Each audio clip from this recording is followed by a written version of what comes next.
कुंडली में जन्म से ही कई सारे योग जो है वो उत्पन्न होते ये योग भी है और ये दोष का कारण भी बन जाते हैं हमारे लिए। हैं। पितृदोष को ही गंभीर मानते हैं, काल सर्प दोष को भी गंभीर मानते हैं। अमावस्या दोष अगर कुंडली में होता है, ऐसे व्यक्ति का जीवन उथल पुथल ही होता है। वास्तु से वो अपने घर में ये अमावस्या दोष जो है वो उत्पन्न करते हैं। अमावस्या दोष जिनकी कुंडली में होता है, ये एक खास विधि विधान से नक्षत्र योग वार तिथि देख करके अगर ये शिवलिंग पर अर्पित करते हैं।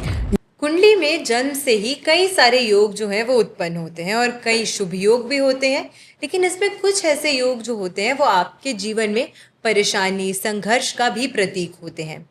अब इतने सालों के एक्सपीरियंस में मैंने कई सारे ऐसे योग देखे हैं कुंडलियों में जो बनते हैं, जिनकी वजह से लोगों को अपने जीवन में अलग अलग हिस्सों में, अलग अलग एस्पेक्ट्स में अपने जीवन में परेशानियों को फेस करना पड़ता है।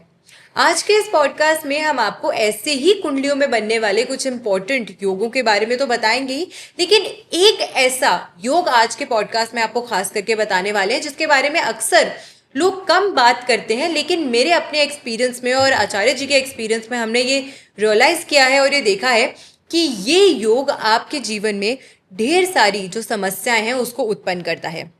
आज के पॉडकास्ट का हमारा जो ये माध्यम है वो आपको डराना नहीं है, लेकिन सतर्क करना जरूर है।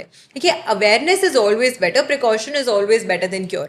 तो अगर आप समझ लेते हैं, आप जान लेते हैं कि क्यों आपके जीवन में संघर्ष है, क्यों आपके जीवन में परेशानियां हैं और उनसे कैसे आप अपने जीवन को, उन ऑब्स्टिकल्स को ओवरकम करके अपने जीवन को बेहतर बना सकते हैं, तो मुझे नहीं लगता है कि इसमें कोई भी हर्ष है और आपको जरूर आज का पॉडकास्ट जो है वो एंड तक जरूर सुनना चाहिए।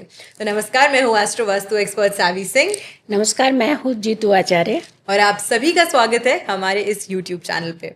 जी देखिए आचार्य जी, मैं यही जानना चाहती हूँ आपसे भी सबसे पहले, क्योंकि काफी बार हमने देखा है लोगों को कि वो काल सर्प दोष की बात करते हैं, पितृ दोष की बात करते हैं, पर मेरे अपने खुद के एनालिसिस में इतने सालों में मैंने ये रियलाइज किया कि जिन व्यक्तियों की कुंडली में अमावस्या योग बनता है या जिनकी कुंडली में उनका जन्म अमावस्या तिथि पे हुआ होता है, उनको बहुत सारी जो अपने जीवन में परेशानियां हैं या अपने जीवन में कुछ दिक्कतें जो हैं उनका सामना करना पड़ता है। जी। अब इससे पहले कि हम अपने दर्शकों को ये बताएं कि अमावस्या योग कैसे बनता है या ये कि क्यों होता है या इसका हम इसे कैसे ओवरकम कर सकते हैं, मैं ये चाहती हूँ कि लोगों को पहले ये समझ आए कि इस दोष के कुंडली में होने की वजह से उसके सिम्टम्स क्या होते हैं और किस तरीके की परेशानी जो है वो लोगों को समझना उनसे उनको जूझना पड़ता है। तो ये अगर लोग समझ सकते हैं पहले कि किस तरीके की ऑब्स्टिकल्स या किस तरीके की परेशानी उनके जीवन में इस योग की वजह से आ रही है,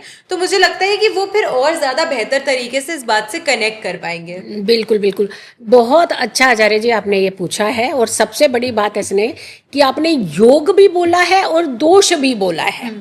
अब देखिए, ये योग भी है और ये दोष का कारण भी बन जाते हैं हमारे लिए।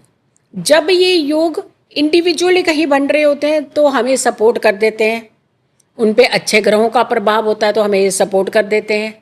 लेकिन जब इनके पाप कर्तरी में आ जाते हैं, दोनों तरफ पापी ग्रहों और पापी ग्रहों से ही दृष्ट हो जाते हैं, तो ये हमारे लिए दोष भी बन जाते हैं जी।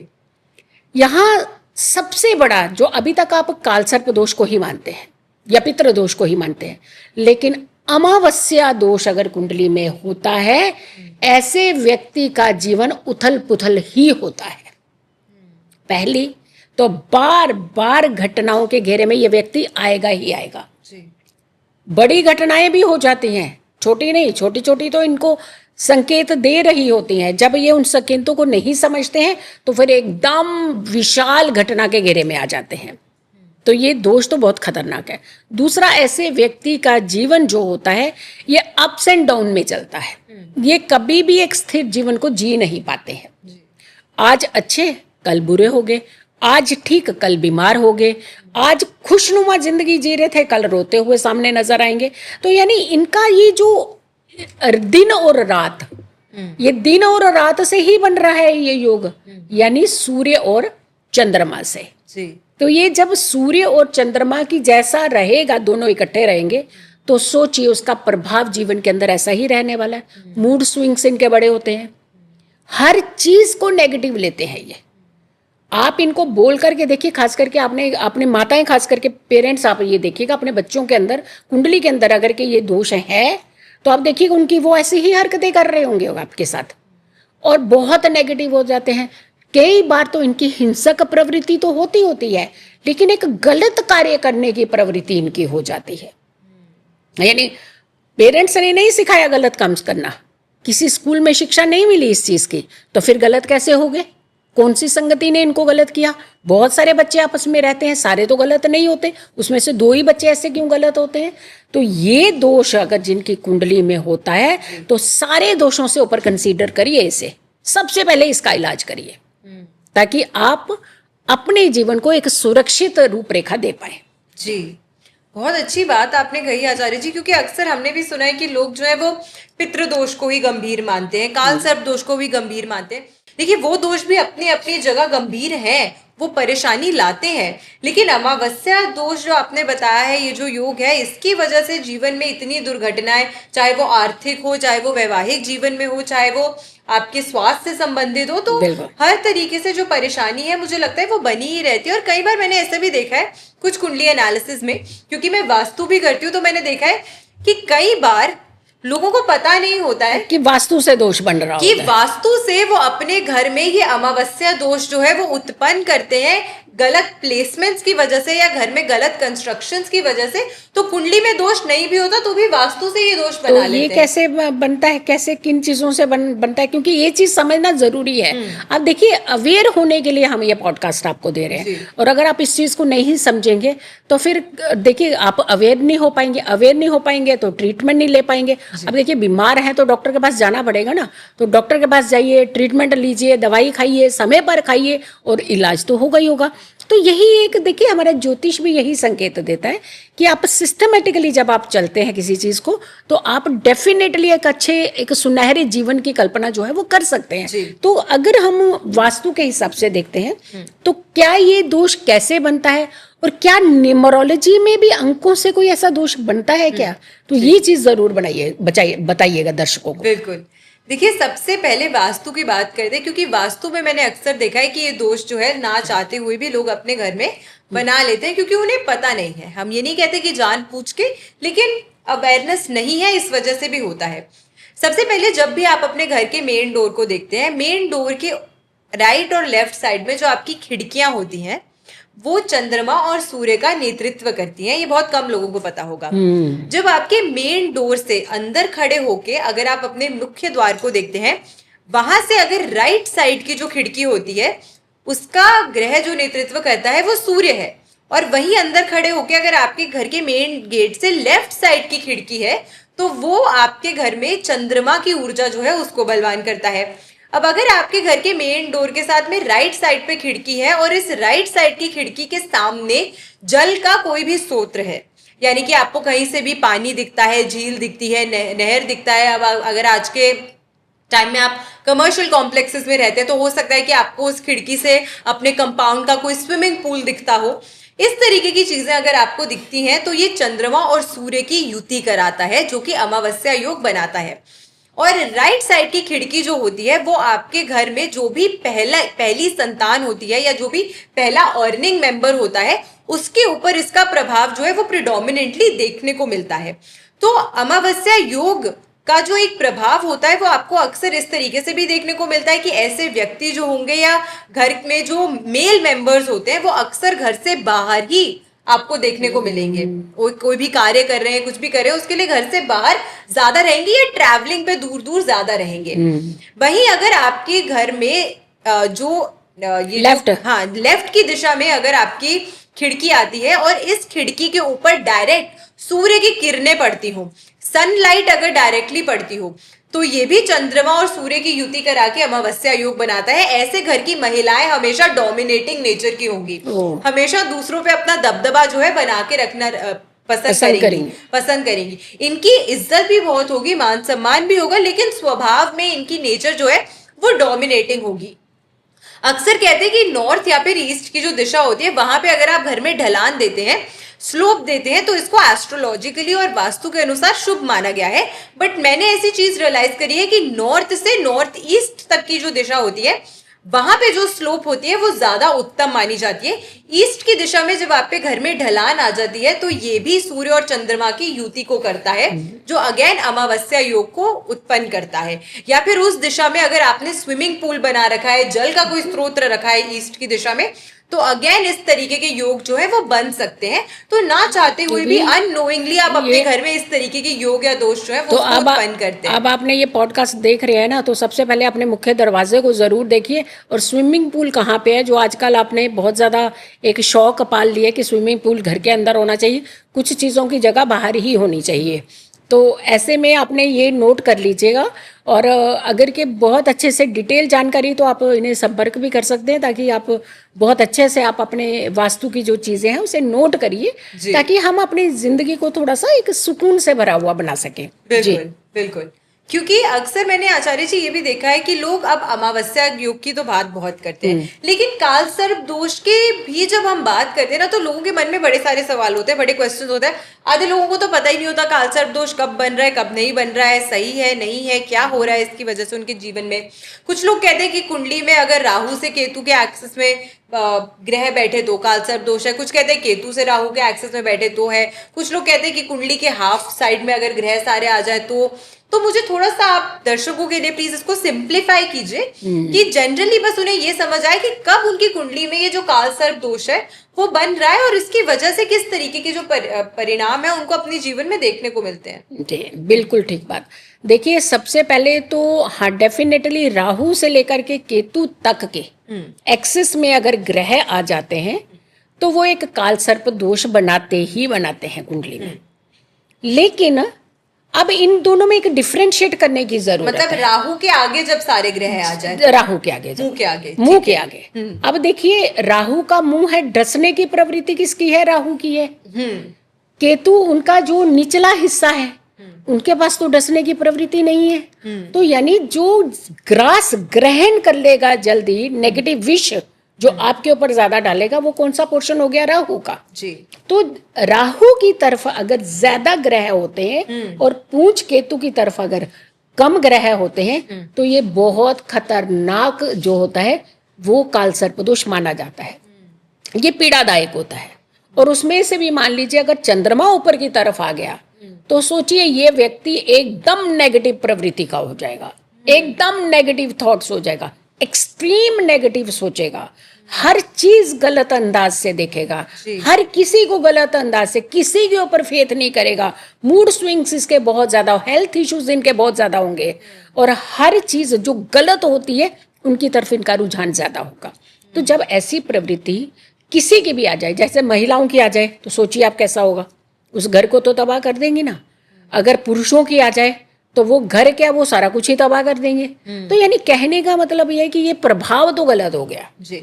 और अगर मान लीजिए केतु की तरफ ग्रह, केतु ऊपर है और राहु नीचे की तरफ है, तो केतु की तरफ अगर ज्यादा ग्रह हैं तो वो कई बार थोड़ी रिलैक्सेशन देता है। नेगेटिव थॉट से ये भी देगा, ऐसा नहीं कह सकते कि आप नेगेटिव थॉट्स नहीं देगा, क्योंकि काल सर्प दोष कहीं ना कहीं प्रभावित। आपने देखा होगा कि बहुत सारे लोग कहते हैं काल सर्प दोष ने तो उन्हें करोड़पति बनाया, काल सर्प दोष ने तो इन्हें विदेशों के बहुत चक्कर कटवाए। बहुत सारे बड़े लोगों की कुंडली में है आप कहते हैं बहुत सारे लोग, लेकिन आप ये ध्यान रखिएगा, जो जिनका केतु की तरफ ज्यादा ग्रह होंगे वो लोग डीप रिसर्चर जी, बहुत अच्छा सोचने वाले, अध्यात्म भी करने लगेंगे, है वो भी काल सर्प दोष के अंदर। लेकिन जो बड़ी बड़ी जो एक चीजें कहते हैं ना, एक रिसर्च करके बाहर निकालेंगे अनएक्सपेक्टेड, अरे बाप रे इस व्यक्ति ने ये कर दिया, ये तो हमने सोचा ही नहीं था कि ये व्यक्ति ऐसा हो सकता है, वो ये करता है जिनका केतु की तरफ ज्यादा ग्रह होंगे। लेकिन अगर मिडल में नॉर्मली रहते हैं, पूरे फैले हुए ग्रह रहेंगे, ऐसे व्यक्ति का जीवन जो है सांप ही तो है ना राहु। अब राहु, आपने कभी भी अपने ये जो काल सर्प दोष है जिनकी कुंडलियों में होता है, आपने कभी देखा है? क्योंकि सांप के अंदर ही सारे जकड़ लिया उसने, सारे ग्रहों को, और अच्छी तरह से जकड़ लिया। यहाँ पे दिक्कत क्या होती है इनकी जिंदगी के अंदर कि जैसे एक सांप है, कभी सीधा नहीं चलता, ऐसे ऐसे ऐसे ऐसे चले, हमेशा वेवरिंग है ना, वेवरिंग। ये वेवरिंग रहेंगे पहली बात। इनकी जिंदगी में उतार चढ़ाव, इनकी स्मूथ जिंदगी होती ही नहीं है, इनके मूड ऐसे ही ऐसे चलेंगे। आप देखिएगा कई बार कहते हैं कि सिर्फ चंद्रमा का ही प्रभाव होता है। बिल्कुल बिल्कुल सही कहा आपने कि चंद्रमा और राहु सांप जी ये शिव के ही नेतृत्व करते हैं। जी। तो इसको डिटेल में जरूर बताइएगा क्योंकि ये चीज समझना बहुत जरूरी है। और काल सर्प दोष पीड़ित तो होता है, लेकिन उसे समझने की जरूरत होती है। उसमें ग्रहों का कौन सी प्लेसमेंट कहाँ है, जी, उसके अकॉर्डिंगली काल सर्प दोष को आप डिफाइन करिए। क्योंकि मैं यही चीज आपसे पूछना भी चाह रही थी अभी, बट आपने इस दिशा में आप हमें ले भी चले थोड़ा सा कि सबके लिए जो काल सर्प दोष है वो एक समान नहीं होता नहीं है। सबके होता है। लिए ये काल सबका सर्प दोष अलग जो है। है वो अलग होता है। बिल्कुल। हाँ, लेकिन ये चीज भी आपने बिल्कुल सही कही कि जो हमने अमावस्या योग की बात कही इससे पहले, वो भी कहीं ना कहीं उसमें चंद्रमा का रोल बहुत महत्वपूर्ण है। यहाँ पे हमने अभी बात करी काल सर्प दोष की, और ये सर्प यानी कि राहु जिसे शिव अपने गले में धारण करते हैं।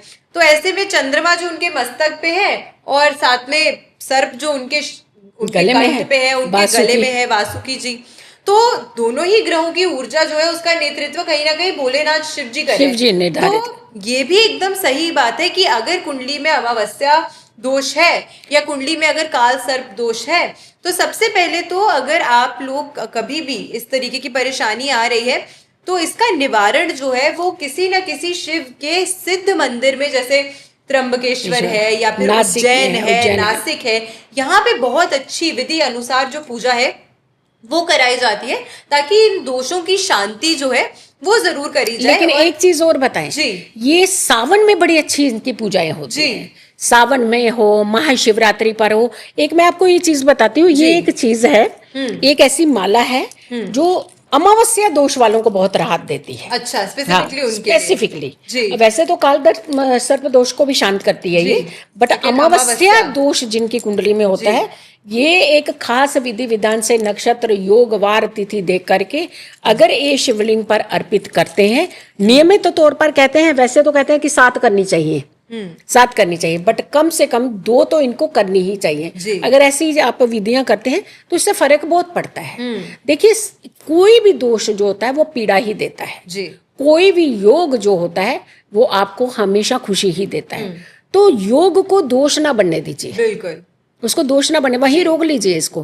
तो यहाँ पर इन चीजों को जो समझना, क्योंकि अक्सर ये भी देखा है हमने कि जिनकी कुंडली में काल सर्प दोष होता है वो अपनी लाइफ में किसी न किसी एक एस्पेक्ट में बहुत अच्छी कामयाबी, बहुत अचीवमेंट्स जो है वो हासिल करते हैं, लेकिन it always comes with a cost. आपको कोई ना कोई एक चीज होती है जो आपको अपनी जीवन से दूर करनी पड़ती है। कई बार हमने ये भी देखा है कि अगर बहुत सक्सेसफुल बिजनेसमैन है, बहुत सक्सेसफुल एंटरप्रेन्योर है, या जिनकी सोशल लाइफ बहुत सक्सेसफुल है, उनकी पर्सनल लाइफ काल सर्प दोष वालों की उतनी ही ज्यादा वीक, उतनी ही ज्यादा कमजोर, या कई बार उनके विवाह में बहुत अड़चने, या विवाह या तो करते ही नहीं है या बहुत लेट से होता है, या फिर उसमें संघर्ष जो है, परेशानी जो है वो बनी रहती है। तो मैं यही पूछना चाहती थी आपसे कि जो काल सर्प दोष है जिनकी कुंडलियों में बनता है, क्या सबके लिए ये वैसा ही कार्य करता है या काल सर्प दोष अलग अलग होते हैं, अलग तरीके से इनको एनालाइज किया जाता है? बिल्कुल, देखिए सबसे पहले तो एक अमावस्या दोष को आप समझिए। अमावस्या दोष जो बहुत पीड़ा वाला होता है, उसे शांत करना तो बेहद जरूरी है। उसमें निवारण बहुत कम होते हैं,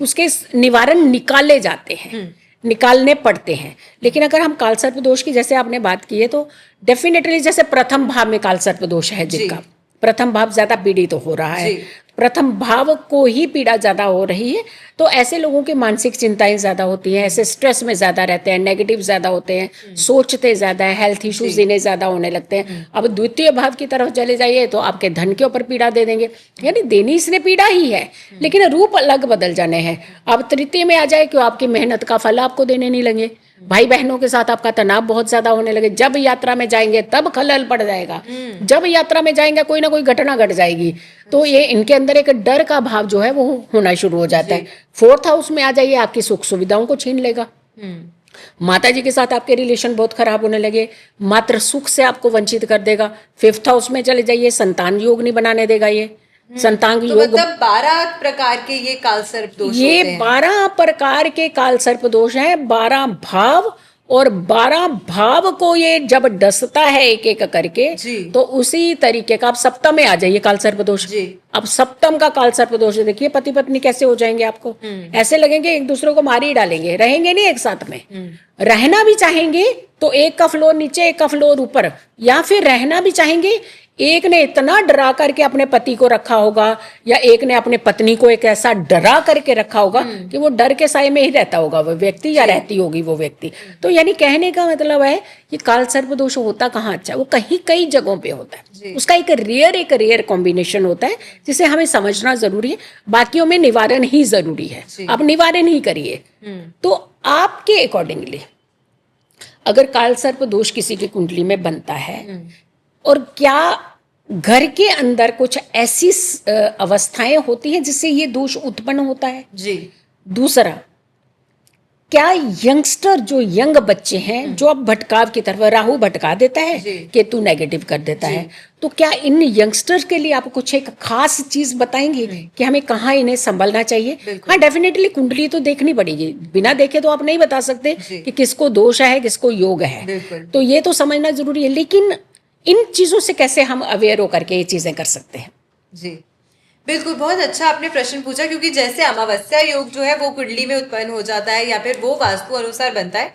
काल सर्प दोष की भी अगर हम बात करते हैं तो सबसे पहले काल सर्प दोष जो है कुंडली में, वो अगर आपकी कुंडली में है तो अक्सर आप देखेंगे कि ऐसे लोगों के जो घर होते हैं वहां पे साउथ वेस्ट की दिशा जिसका नेतृत्व राहु करते हैं और नॉर्थ ईस्ट की दिशा जिसका नेतृत्व केतु करते हैं।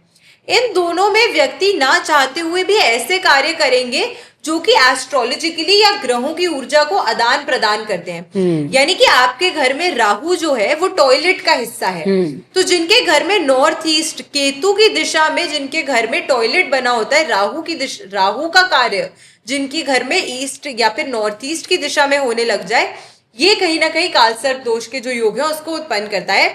ये स्वास्थ्य संबंधित पीड़ा सबसे ज्यादा जो है वो बढ़ा देता है, और immunity disorders, nervous breakdown, nervous से जुड़ी हुई डिसऑर्डर्स, इस तरीके के डिसऑर्डर्स या परेशानी देता है। जेनेटिकल डिसऑर्डर्स कर देता है क्रिएट। लोगों के कैंसर का एक बहुत बड़ा कारण जो है वो बन सकता है अगर किसी के घर के नॉर्थ ईस्ट की दिशा में ये टॉयलेट जो आ जाता है वो आ जाता है।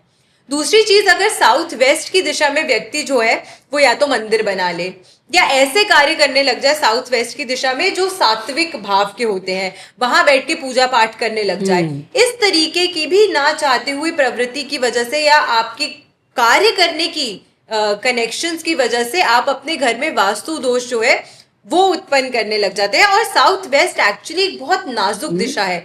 साउथ वेस्ट की दिशा में अगर दोष होता है तो आप अपनी कुंडली में पितृ दोष भी, कई बार देखा गया कि जिनकी कुंडली में पितृ दोष होता है उनके साउथ वेस्ट की दिशा में दोष होता है।